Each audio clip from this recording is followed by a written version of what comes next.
کہ آپ نے کبھی کسی ایسے گھر میں قدم رکھا ہے جہاں خاموشی بھی سانس روک لیتی ہو، جہاں در و دیوار بھی آپ کو گھورتے ہو؟ میں نے رکھا تھا، اور اس رات کے بعد میری زندگی ویسی نہیں رہی۔ یہ محض کوئی کہانی نہیں، یہ میرے ساتھ بیتا ایک سچ ہے جسے میں آج تک نہیں بھول سکا۔ میرا نام فرحان ہے، میں لاہور میں رہتا ہوں اور ایک مقامی نیوز ویب سائٹ کے لیے فری لانس رپورٹنگ کرتا ہوں۔ گزشتہ سال کی بات ہے کہ جب مجھے ایک عجیب سا پیغام موصول ہوا۔ ایک پرانی جائیداد کی خبر نکالنے کے لیے مجھے کالا شاہ کاکو کے پاس ایک سنسان بنگلہ دیکھنے بھیجا گیا، اور کہا گیا کہ یہ بنگلہ برسوں سے خالی پڑا ہے، لیکن آس پاس کے لوگ دعویٰ کرتے ہیں کہ وہاں کچھ ہے۔ کیا ہے وہ کوئی نہیں بتاتا، سب صرف اتنا کہتے ہیں کہ رات کو وہ جگہ زندہ ہو جاتی ہے۔ میں نے سوچا کہ یہ سب بکواس ہے، کیونکہ ہمارے دیس میں ہر خالی عمارت کو جنات کا مسکن بنا دیا جاتا ہے۔ لہٰذا میں نے اپنا بیگ اٹھایا، کیمرہ لیا اور گاڑی میں بیٹھ کر نکل پڑا۔ راستے میں میرے ذہن میں صرف ایک ہی سوال تھا کہ کیا واقعی یہ بنگلہ منحوس ہے یا صرف لوگوں کا وہم ہے؟ رات کے تقریباً 8 بجے میں اس سنسان سڑک پر پہنچا جہاں وہ بنگلہ واقعی تھا۔ کہنے کو تو بنگلہ تھا، لیکن حقیقت میں وہ ایک کھنڈر جیسا لگ رہا تھا۔ اس کا دروازہ زنگ آلود تھا اور دیواروں پر بیلیں چڑھی ہوئی تھی، اور آس پاس مکمل خاموشی تھی، ایسی خاموشی جس میں آپ کو اپنے سانسوں کی آواز بھی بھاری لگے۔ لیکن پھر بھی میں نے وہ دروازہ دھکیلا۔ ایک لمبی کراہتی ہوئی آواز کے ساتھ وہ دروازہ کھلا۔ میں اندر گیا، اور جوں ہی اندر قدم رکھا تو ایک ٹھنڈی لہر میری ریڑھ کی ہڈی میں اتر گئی۔ نہ کوئی پنکھا تھا، نہ کوئی کھڑکی کھلی، لیکن ایک عجیب سی خنکی پھر بھی وہاں اندر موجود تھی۔ پھر اچانک میری جیب میں رکھا ہوا فون بجنے لگا۔ اس وقت میرے دل کی دھڑکن تیز ہو گئی۔ میں نے فون نکالا تو دیکھا کہ بس اسکرین پر ایک سیاہ پس منظر تھا، اور صرف ایک جملہ تھا کہ واپس چلے جاؤ۔ میں سکتے میں آ گیا۔ میں نے فوراً نمبر چیک کیا تو وہ ایک ان نون نمبر تھا۔ میں نے کیمرہ اٹھایا اور جلدی ارد گرد کی فوٹیجز بنانی شروع کر دی۔ اسی دوران ایک آواز آئی، بہت مدھم، جیسے کوئی بہت دور سے کسی کو پکار رہا ہو۔ فرحان! یہ آواز سن کر میں نے فوراً پلٹ کر پیچھے دیکھا، لیکن وہاں کوئی نہیں تھا۔ مجھے لگا کہ شاید یہ میرا وہم ہو، لیکن پھر وہ آواز دوبارہ آئی، لیکن اس بار وہ آواز میرے بہت سے قریب آئی۔ میں نے دل مضبوط کیا اور اس کمرے کی طرف بڑھا جہاں سے وہ آواز آ رہی تھی۔ اس کمرے کا دروازہ آدھا کھلا ہوا تھا۔ میں نے دھیرے سے اسے دھکیلا اور اندر قدم رکھا۔ یہ وہ لمحہ تھا جہاں مجھے لگنے لگا کہ شاید میں نے زندگی کی سب سے بڑی غلطی کر دی۔ وہ کمرہ بہت پرانا اور گرد آلود تھا۔ اس میں فرنیچر بکھرا ہوا، دیواروں پر چھوٹے چھوٹے خراشوں جیسے نشانات، اور کونے میں پرانی سی الماری۔ لیکن سب سے عجیب بات یہ تھی کہ کمرے میں داخل ہوتے ہی ایک تیز بدبو نے میرا گلا جکڑ لیا، جیسے کچھ سڑ رہا ہو، جیسے برسوں سے کچھ دفن ہو یا شاید چھپایا گیا ہو۔ میں نے ناک پر رومال رکھا اور ارد گرد نظر دوڑائی۔ میرے کیمرے کی لائٹ جھولتی ہوئی دیواروں پر پڑ رہی تھی، اور ہر جھٹکا جیسے کچھ دکھا کر چھپا لیتا۔ پھر اچانک الماری کے پیچھے سے کچھ گرا۔ اس چیز کے گرنے کی آواز سے میرا دل جیسے سینے سے باہر آ گیا۔ میں نے آہستہ سے کیمرہ اس جانب کیا اور قدم بڑھایا، لیکن جیسے ہی میں الماری کے قریب پہنچا تو اس کے پیچھے سے ایک سرسراہٹ سنائی دی۔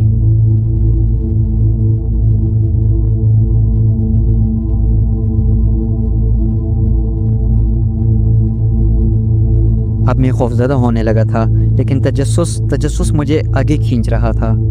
میں نے آہستہ سے الماری کو ہلایا، اور جیسے ہی وہ ہلی تو دیوار کے ساتھ لگی الماری کے پیچھے ایک پتلی سی درز نظر آئی، جیسے کوئی چھپا ہوا دروازہ ہو۔ مٹی میں چھپے ہلکے نشانات بھی تھے، جیسے کسی نے حال ہی میں اندر جانے کی کوشش کی ہو۔ میں اپنے دل میں بولنے لگا کہ یہ کیا ہے، اور میں نے اپنا دل سخت کیا اور اس درز میں ہاتھ ڈال کر اسے دبایا، اور وہ دروازہ تھا اور کھل گیا۔ اندر سے ایک ٹھنڈی سیاہ تنگ سی راہداری، جیسے کسی تہہ خانے کا راستہ ہو۔ میں چند لمحے وہی کھڑا رہا اور سوچنے لگا کہ کیا واقعی مجھے اندر جانا چاہیے یا نہیں، لیکن پھر پیچھے سے دروازہ خود بخود بند ہو گیا۔ اب میرے پاس واپسی کا کوئی راستہ نہیں تھا۔ میں نے گہرا سانس لیا، کیمرہ سنبھالا اور آہستہ آہستہ اس راہداری میں داخل ہو گیا۔ اس راہداری کا راستہ لمبا، اندھیرا اور مکمل خاموش تھا، سوائے ایک آواز کے جو ہر 2 قدم بعد سنائی دیتی تھی۔ وہ آواز کچھ ایسی تھی جیسے کہ کچھ اس طرح کی آواز مجھے سنائی دیتی تھی، جیسے کوئی زمین پر کسی چیز کو گھسیٹ رہا ہو۔ پھر اچانک سامنے دیوار پر کچھ لکھا نظر آیا کہ جو یہاں آیا وہ کبھی واپس نہیں گیا۔ وہ جملہ دیکھ کے میں تھوڑی دیر کے لیے رکا، تبھی اچانک کیمرے کی لائٹ بند ہو گئی اور ہر طرف اندھیرا چھا گیا۔ میں نے جیب سے موبائل نکالا اور اس کی لائٹ آن کی، लेकिन स्क्रीन पर फिर भी वही पैगाम चमक रहा था कि वापस चले जाओ। इस बार उस पैगाम के नीचे एक और जुमला भी था कि वरना वो तुम्हें देख लेगा। मैंने फ़ौरन इर्द गिर्द देखा लेकिन कोई नज़र नहीं आया। फिर पीछे से किसी के भागने की आवाज़ आई। मैं पीछे पलटा लेकिन वहाँ कुछ भी नहीं था, लेकिन वहाँ की दर व दीवार जैसे सरगोशियाँ कर रहे थे, जैसे कोई मुझे देख रहा था या शायद मेरा ताक़ब कर रहा था।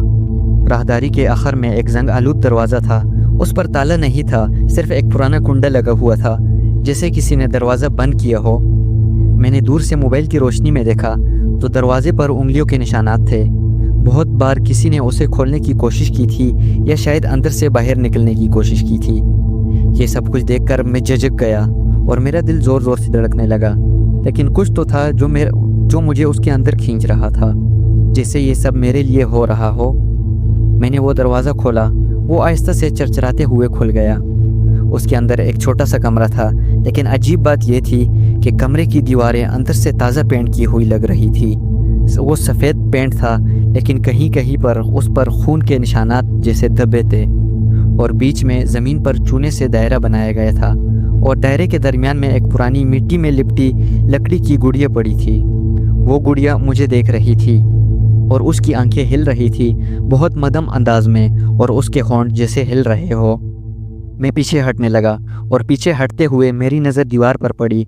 दीवार पर कीलों से किसी ने कुछ कुंदा किया था, जैसे नाखनों से उस पर लिखा था कि इसे तन्हा ना छोड़ो, वो जाग जाएगा। मैं सोचने लगा कि कौन, क्या वाकई यहाँ कुछ मौजूद है या मैं किसी नफसियाती जाल में फंस रहा हूँ। तभी पीछे से दरवाज़ा फिर ज़ोर से बंद हो गया। मैं पीछे पलटा, दौड़कर दरवाजे तक गया, लेकिन अब वो हिल भी नहीं रहा था। कमरा बिल्कुल बंद हो चुका था, सिर्फ मैं, वो गुड़िया और वो खामोशी जो अब खामोशी नहीं रही थी। दीवार के अंदर से जैसे कोई सांस ले रहा था। हाँ, बिल्कुल ऐसे, दीवार जैसे सांस ले रही थी, अंदर कुछ हिल रहा था। मैंने फ़ोन उठाया, वीडियो बनानी शुरू कर दी, लेकिन इस बार कैमरे की स्क्रीन पर कोई तस्वीर नहीं नज़र आ रही थी, बस कुछ आवाज़ें आ रही थी कि क्या तुम सुन सकते हो और तुम यहाँ क्यों आए हो, तुमने वादा तोड़ा है।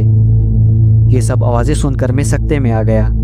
क्या ये सब मेरे साथ हो रहा है या मैं कोई पुरानी कहानी का किरदार बन चुका हूँ। फिर दीवार में एक दरार बनी खुद ब खुद, और उसमें से किसी ने उंगली बाहर निकाली, एक लंबी स्याह बोसीदा उंगली जो ज़मीन पर पड़ी गुड़िया की तरफ इशारा कर रही थी। मैंने कैमरा नीचे की तरफ किया और देखा वो गुड़िया अब वहाँ नहीं थी। मेरे हाथ कांपने लगे क्योंकि ज़मीन बिल्कुल खाली थी। वो गुड़िया जो अभी कुछ लम्हे पहले मेरी नज़रों के सामने थी, वो अब गायब हो चुकी थी।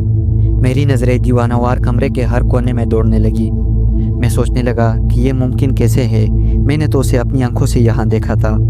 लेकिन इससे पहले कि मैं कुछ और सोचता, अचानक कमरे की छत से अचानक वही गुड़िया टपक कर मेरे सामने आ गिरी, लेकिन अब वो वैसी नहीं थी।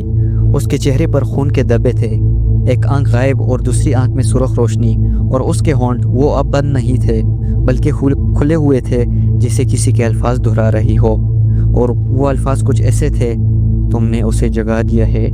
ये सब देखकर मेरे रोंगटे खड़े हो गए। मैंने फ़ोन जेब में डाला और दरवाज़ा खोलने की कोशिश करने लगा, लेकिन वो जैसे दीवार बन चुका था। तभी मेरे पीछे से फिर वही आवाज़ आई, दीवार के अंदर से किसी के चलने की आवाज़, धीमी घसीटती हुई, और फिर वही दरार मज़ीद खुल गई। मैं पीछे हटने लगा, लेकिन गुड़िया ने एक झटके से मेरी टांग पकड़ ली। मैं ज़ोर ज़ोर से चीखा, लात मारी। वो हटी तो सही, लेकिन उसकी उंगलियां मेरी पैंट पर खराशें छोड़ चुकी थी। मैं कमरे के एक और कोने की तरफ लपका, जहां एक पुराना लकड़ी का दरवाज़ा दिखाई दे रहा था। शायद ये फरार होने का रास्ता था। मैंने उसे ज़ोर लगाकर खोला, और जैसे ही वो खुला तो एक तंग सी सीढ़ी नीचे तहखाने की तरफ जाती नजर आई। उस तहखाने में अंधेरा था, लेकिन मैंने बगैर सोचे छलांग लगा दी। मैं तहखाने में था, लेकिन वहाँ की फ़िज़ा कुछ और थी। ये जगह उस बंगले का हिस्सा नहीं लगती थी। यहाँ फर्श मिट्टी का था, छत पर जाले और हर तरफ चर्चों की आवाज़ें। लेकिन एक बात, जैसे ही मैं नीचे उतरा तो मेरे फ़ोन की बैटरी अचानक 80% से 1% पर आ गई और मेरा फ़ोन फ़ौरन बंद हो गया। अब मैं मुकम्मल तारीकी में था, फंस चुका था, तन्हा। तभी मेरे दाएं कान के पास किसी ने आहिस्ता से सरगोशी की, तू आखिरकार आ ही गया। ये सरगोशी सुनकर मैंने झटके से पलट कर देखा और वहाँ एक औरत खड़ी थी। उसके बाल बिखरे हुए थे, आंखें बिल्कुल सफ़ेद, और लिबास पुरानी कब्रों का कफन जैसा था, और उसके हाथ में वही गुड़िया थी, लेकिन अब वो गुड़िया जल रही थी। गुड़िया की आंख से धुआं निकल रहा था और उस औरत की आंखों से आंसू खून जैसे बह रहे थे। और वो औरत मुझे बोल रही थी कि ये सब तुम्हारी गलती है, तुमने हमें जगा दिया, अब वापसी नहीं है तुम्हारी। उसके ये अल्फाज मेरे दिमाग में हथौड़े की तरह बजने लगे। वो औरत मेरी तरफ आहिस्ता आहिस्ता बढ़ने लगी। ज़मीन पर उसके पाँव नहीं बल्कि सिर्फ साया हरकत कर रहा था, जैसे वो हो लेकिन हो भी ना। मैं पीछे हटा, मेरी कमर दीवार से जा लगी और मैं कांपते हाथों से कोई चीज़ टटोलने लगा। तभी दीवार पर मुझे कुछ महसूस हुआ, एक सरा, जैसे लकड़ी का कोई पट्टा। मैंने ज़ोर लगाकर उस फटे को धकेला तो दीवार का एक हिस्सा खुल गया। वो एक खुफिया कमरा था जिसे शायद सालों से किसी ने छुआ भी नहीं था। मैं फ़ौरन उसके अंदर कूद गया और दरवाज़ा बंद कर लिया। उसके अंदर गुप्त अंधेरा था, लेकिन खुशकिस्मती से वहाँ एक पुराना दिया पड़ा था, मिट्टी का पुराना, जैसे सदियों पुराना हो।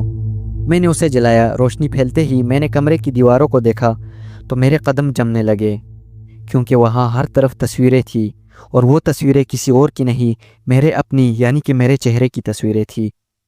मैं सोचने लगा कि ये यहाँ कैसे मुमकिन है। ये तो मेरा पहला दिन है इस शहर में, मैं तो आज ही बंगले में आया हूँ। फिर ये तस्वीरें मेरे बचपन की, मेरे कॉलेज की, मेरे कमरे की तस्वीरें। क्या कोई मुझे बरसों से जानता है या फिर मैं खुद ही भूला हुआ माजी हूँ? एक तस्वीर में मैं अपनी वालदा के साथ हूँ, लेकिन वो तस्वीर मैंने सिर्फ अपने घर में देखी थी, कभी कहीं और मैंने वो तस्वीर नहीं देखी थी। फिर वो तस्वीर यहाँ कैसे आई? और उसके साथ एक नोट चस्पा था जिस पर लिखा हुआ था कि वापसी का दरवाज़ा सिर्फ माजी की यादों से खुलेगा। मैं सकते में आ गया। तभी कमरे के एक कोने में पड़ी पुरानी लकड़ी की अलमारी खुलने लगी। मैं आहिस्ता आहिस्ता उस अलमारी के करीब गया। उसका दरवाज़ा चरचराते हुए मुकम्मल खुला और उसके अंदर एक आईना रखा था, लेकिन वो आईना आम आईना नहीं था। उसमें मेरा अक्स नहीं बल्कि एक बच्चा नज़र आ रहा था, और वही बच्चा जो मैं बचपन में था। यानी कि वो जो अक्स नज़र आ रहा था वो बिल्कुल ऐसा था जैसे मैं बचपन में था। वो आईने से मुझे देखकर कह रहा था कि अब वापस जाकर वो दरवाज़ा बंद कर दो वरना सब निकल आएंगे। मैं चीखने लगा, कौन निकल आएगा? ये सब क्या है? मैं यहाँ क्यों हूँ? तभी पीछे से फिर वही औरत की आवाज़ आई, तुम उसे बचा नहीं सकते, खुद को भी नहीं। मैं पीछे पलटा, लेकिन इस बार वो औरत तन्हा नहीं थी। उसके पीछे कई साए थे, आंखों के बगैर चेहरे, ज़बान के बगैर मुंह, और सब एक साथ बोलने लगे, अब सब बाहर आ रहे हैं, अब सब बाहर आ रहे हैं। ये जुमला मेरे कानों में जहर की तरह घुलता जा रहा था। मेरे सामने साए थे, लेकिन वो सिर्फ साए नहीं थे, उनके अंदर कोई मौजूदगी थी, कुछ ऐसा जो इंसानी फितरत से बाहर हो। मैंने पीछे हटने की कोशिश की, लेकिन कमरा जैसे अपनी शक्ल बदल रहा था। उसकी दीवारें खिसकने लगी, फर्श क्रैक होने लगा, और आईना जिसमें मेरा बचपन नज़र आ रहा था वो आहिस्ता आहिस्ता खून से सुर्ख हो रहा था।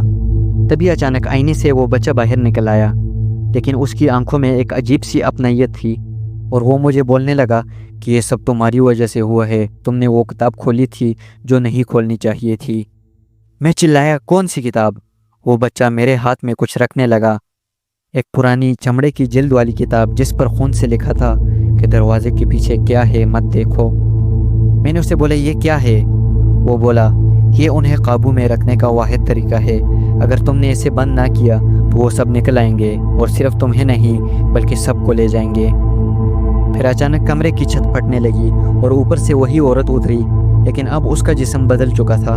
उसके चेहरे पर कई चेहरे उभर आए थे, कभी वो औरत मेरी माँ, कभी वो गुड़िया, कभी वो बच्चा बन जाती, और गर्राते हुए मुझे बोली, किताब मुझे दे दो वरना तुम खुद अपने अंदर के दरवाजे खोल बैठोगे।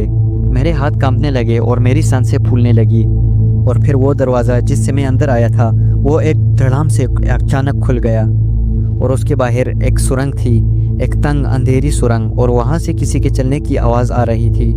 लेकिन ये आम कदमों की आवाज़ नहीं थी, ये किसी रेंगने, घसीटने, गिड़गिड़ाने की आवाज़ थी, जैसे कोई मखलूक अपने वजूद को घसीट कर बाहर आ रही हो। मेरे इर्द गिर्द मौजूद साए अब दीवारों पर चढ़ने लगे, कुछ ने खुद को आग लगा ली, कुछ ने खुद को चीरा, और सब एक साथ बोले, दरवाज़ा खुल गया है, अब कोई नहीं बच सकता। मैंने कांपते हाथों से किताब खोली और पहला सफ़ा पढ़ा, जिस पर लिखा हुआ था कि अगर तुमने दरवाज़ा खोल दिया है तो आखिरी फैसला तुम्हें ही करना होगा, या खुद कुर्बान हो जाओ या सबको कुर्बान होते हुए देखो। और उसी लम्हे मेरे सामने वो दरवाज़ा आ गया जिसके पीछे सब कैद थे। अब मुझे फैसला करना था कि दरवाज़ा बंद करूं या खुद उसके पार चला जाऊं। میرے سامنے وہ دروازہ تھا، سیاہ، خوفناک اور مسلسل درزتا ہوا۔ ایسا لگ رہا تھا جیسے وہ دروازہ نہیں بلکہ کسی عفریت کا منہ ہو جو کسی لمحے مجھے نگل جائے گا۔ میرے ہاتھ میں وہ پراسرار کتاب تھی اور آنکھوں میں وہ سب منظر گھوم رہے تھے، وہ سائے، وہ چیخیں، وہ آئینہ اور وہ بچہ جو میری ہی طرح تھا، اور وہ جملہ بار بار میرے دماغ میں بج رہا تھا کہ یا خود قربان ہو جاؤ یا سب کو قربان ہوتے ہوئے دیکھو۔ اور دروازے کے پیچھے سے اب گونجیں آ رہی تھی، کسی کے رونے کی، کسی کے ہنسنے کی، کسی کے نام لینے کی۔ تبھی وہ عورت جو اب مکمل شیطانی روپ اختیار کر چکی تھی، وہ میرے سامنے آئی اور بولی، تم کچھ نہیں کر سکتے، تم صرف ایک انسان ہو، ہمیشہ کی طرح تمہارا خوف ہماری طاقت ہے۔ یہ سن کر میں نے ڈر کے مارے آنکھیں بند کی، لیکن اسی لمحے میرے کان کے پاس کسی نے آہستہ سے کہا، یاد رکھو تمہیں چنا گیا ہے، ختم ہونے کے لیے نہیں بلکہ مکمل کرنے کے لیے۔ یہ سن کر میں نے اپنی آنکھیں کھولی اور دیکھا تو سب کچھ بدل چکا تھا۔ میرے آس پاس اب وہی سائے جھک گئے تھے جیسے وہ میری مرضی کے محتاج ہو۔ تب میں سمجھ گیا کہ اصل قربانی دروازہ بند کرنے کی نہیں تھی، اصل قربانی اپنے اندر کے خوف کو ختم کرنے کی تھی۔ میں نے وہ کتاب کھولی اور اس کا آخری صفحہ پڑھا جس میں لکھا ہوا تھا کہ اگر تمہیں سب کچھ واپس چاہیے، روشنی، زندگی اور سکون، تو خود کو اس دروازے میں دے دو بغیر کسی خوف کے۔ یہ پڑھ کر میں آہستہ آہستہ دروازے کی طرف بڑھا۔ میرے قدموں تلے زمین جلنے لگی، لیکن اندر ایک عجیب سا سکون تھا جسے میں صدیوں سے یہ لمحہ جینے آیا ہوں۔ میں دروازے کے پاس رکا، ایک آخری نظر پیچھے ڈالی، سب کچھ خاموش تھا۔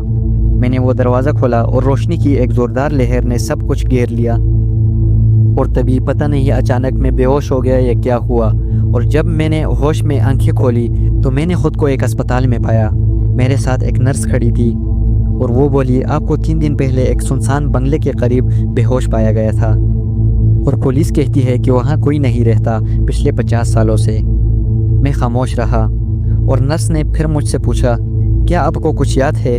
میں نے صرف اتنا کہا، دروازہ بند ہو چکا ہے لیکن اندر جو تھا وہ ہمیشہ میرے ساتھ رہے گا۔ یہ سن کر نرس مجھے عجیب نظروں سے دیکھنے لگی اور خاموشی سے کمرے سے نکل گئی۔ میں نے کھڑکی سے باہر دیکھا اور سامنے وہی بنگلہ تھا، لیکن اب وہاں ایک نیا بورڈ لگا تھا جس بورڈ کے اوپر لکھا ہوا تھا کہ یہ جگہ برائے فروخت نہیں ہے، یہ ایک کہانی ہے جو ختم نہیں ہوتی۔ تو دوستو، یہ میرا ایک واقعہ ہے جو میرے ساتھ پیش آیا تھا، جو میں نے آج آپ لوگوں سے شیئر کیا۔ تو دوستو، آپ کو ہماری آج کی ہارر سٹوری کیسے لگی کمنٹ والی سیکشن میں لازمی بتائیں، اور ویڈیو کو لائک کرنا بالکل بھی نہ بھولیے گا، اور چینل کو سبسکرائب کریں اسی طرح ہارر سٹوریز دیکھنے کے لیے۔ تو ملتے ہیں ایک نئی آنے والی انٹرسٹنگ ہارر سٹوری میں، تب تک کے لیے اللہ حافظ۔